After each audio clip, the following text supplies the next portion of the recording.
J'ai quitté mon 9 à 5 pour aller faire du Airbnb. Pour être honnête avec vous, j'aurais aimé que ça soit comme ça, que j'arrive, je vois mon patron, maintenant que j'ai plus besoin de son travail, etc. J'ai dit, écoute, je remets ma démission. J'aurais aimé que ça se passe comme ça. Mais ça s'est passé d'une certaine façon qui est vraiment un petit peu comme dans les films. Moi, mon but dans la vie, ça a toujours été En fait, moi, depuis jeune, j'ai vu mes parents travailler. Ça a toujours été écoute, moi, je ne vais pas faire du 9 à 5, je ne vais pas travailler pour quelqu'un, je vais être mon propre patron parce que j'ai vu comment mes parents ont galéré.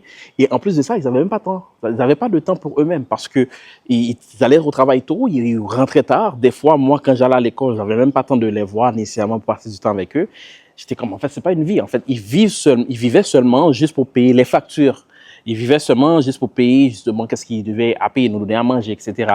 Donc, moi, je ne les en veux pas pour ça. Mais je me suis dit, moi, de mon côté, je ne peux pas passer ma vie, OK, à travailler pour quelqu'un. Je n'ai pas du temps pour moi. Quand je vais aller en vacances, il faut que je demande le patron, est-ce que s'il te plaît, je peux aller en vacances? Et je peux aller seulement en vacances pour un temps limité. Puis des fois, quand je vais en vacances, j'ai envie de passer 1 mois, 2, 3, 4 mois. Mais je ne peux pas parce que j'ai un travail. Et si je ne vais pas travailler, je ne peux pas payer mes factures. Donc, depuis petit, je me suis dit, you know what? Je ne veux pas travailler pour quelqu'un.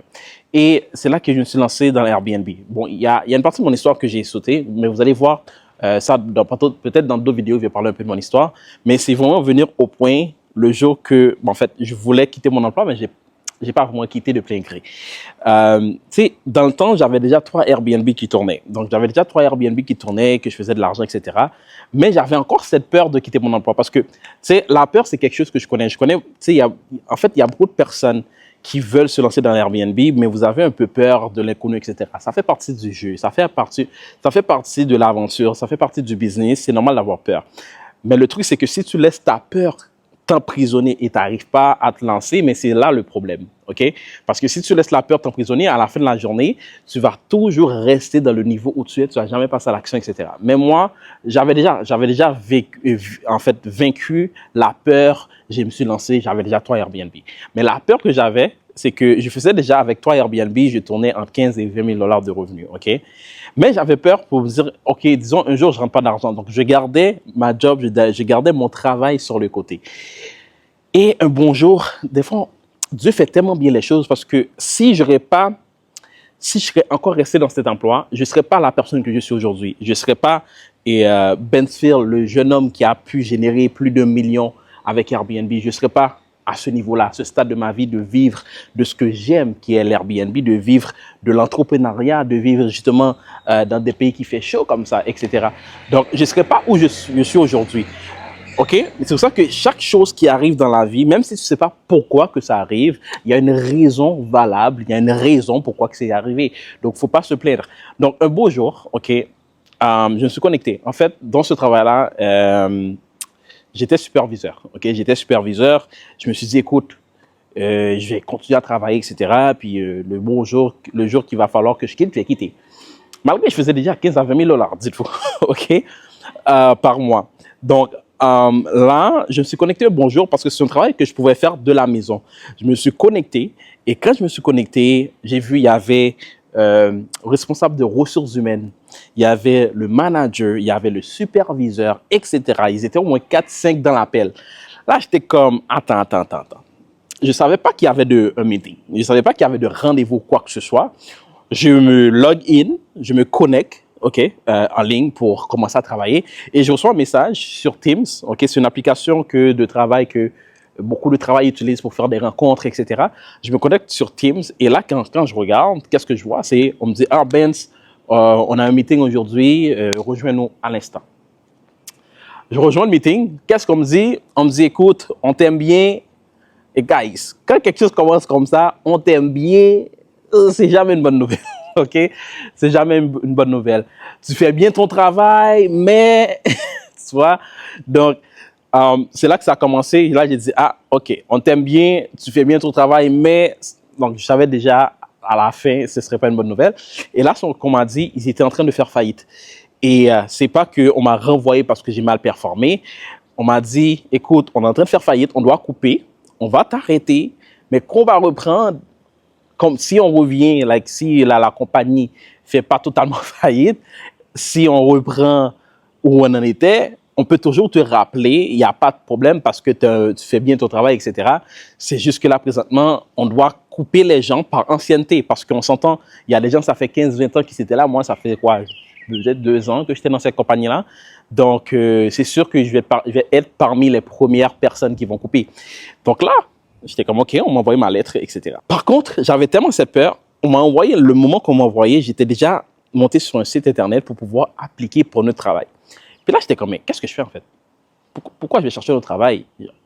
Tu sais, après un temps, tu sais, ça c'est pas venu tout d'un coup. Après un temps, je me suis posé la question, pourquoi je suis en train de rechercher un autre boulot? Je fais 15 à 20 000 $ avec Airbnb. Là, présentement, j'ai pas de patron. Et je me suis dit, tu sais quoi? Je vais me concentrer sur mes Airbnb en ce moment, puis je vais essayer de scaler. Je vais essayer d'en avoir plus, etc., pour faire plus d'argent, etc., pour avoir moins de sécurité. Parce que je cherchais cette sécurité. Souvent c'est ça qui fait en sorte qu'il y a beaucoup de personnes qui n'arrivent pas vraiment à faire avec cette peur, parce que vous cherchez tout le temps la sécurité. Mais la sécurité, il est éphémère. Et la sécurité n'existe pas vraiment, parce que même dans un emploi, tu peux te faire envoyer, et même si tu travailles bien, il y a beaucoup de personnes qui pensent qu'ils sont plus en sécurité en ayant un emploi. Pas du tout. Moi, aujourd'hui, je suis patron, et du jour au lendemain, je peux renvoyer quelqu'un. Mais est-ce qu'il a vraiment une vraie sécurité? Non, pas du tout. Moi, on m'a envoyé parce qu'ils étaient en train de faire faillite. Donc, ce n'est pas une vraie sécurité. Donc, là, c'est là que j'ai commencé à avoir 4, 5, 6, 7, 8, 9 Airbnb. Je commençais à en avoir plusieurs. Et c'est ça qui m'a permis, littéralement, gars, je me disais, écoute, en fait, je suis capable de vivre sans un emploi. Je fais comme 15-20 000 $ par mois. Et là, ça m'a permis de grandir mon business. Et à partir de là que j'ai commencé à grandir mon business, j'ai commencé à investir dans d'autres business, etc. Donc, la morale de l'histoire, tout ça pour vous dire que, oui, j'aurais voulu aller voir mon patron pour dire, écoute, j'ai plus besoin de ton emploi, bye bye. Mais la morale de l'histoire, c'est que malgré que je faisais 15 à 20 000 $ par mois, je gardais mon emploi, pas parce que pour une bonne cause, c'est parce que j'avais peur. Et cette peur me retenait à scaler mon business. J'aurais jamais pu générer ce million de dollars-là si j'étais resté dans cette peur et j'aurais jamais quitté mon emploi. C'est pour ça que quand Dieu fait en sorte qu'il y a des choses qui vous arrivent dans la vie, tu sais pas pourquoi, le pourquoi du comment que c'est arrivé, juste embrasse-le, juste commence à réfléchir, voir le côté positif, comment tu peux profiter de cette occasion pour grandir, pour t'améliorer, etc.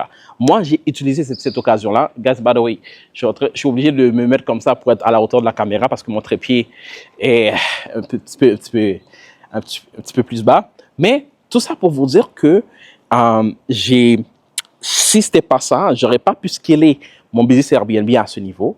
Et aujourd'hui, je serais en train de travailler pour quelqu'un parce que j'aurais encore peur. Parce qu'une fois que tu as peur, même si j'aurais fait 20, 30, 40, 50 000, 60 000 par mois, j'allais sûrement rester dans cet emploi-là. Et peut-être que je n'allais même pas pouvoir faire le 50 000 parce que pour faire le 50 000, il m'aurait fallu plus de temps à mettre dans mon business.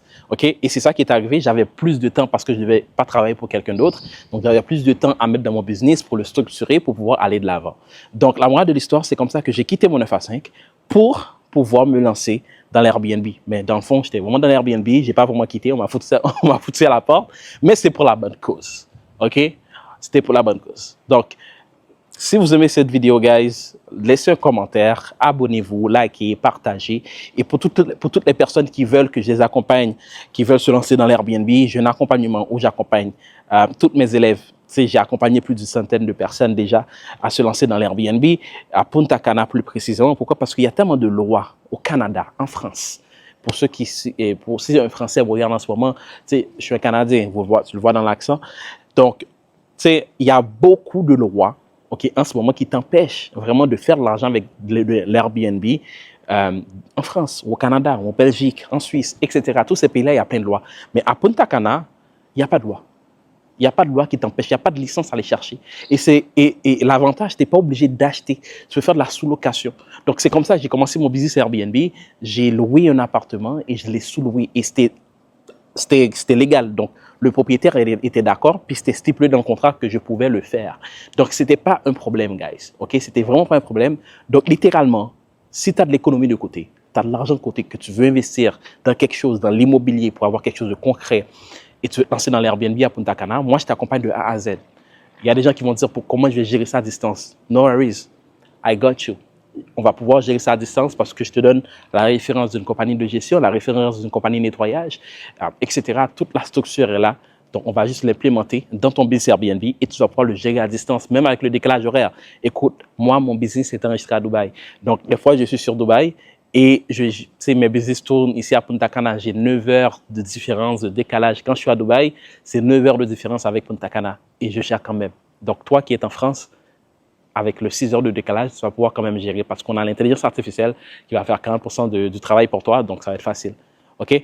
Donc, sur ce, à la prochaine. Abonnez-vous, likez, laissez un commentaire et puis, ciao, ciao.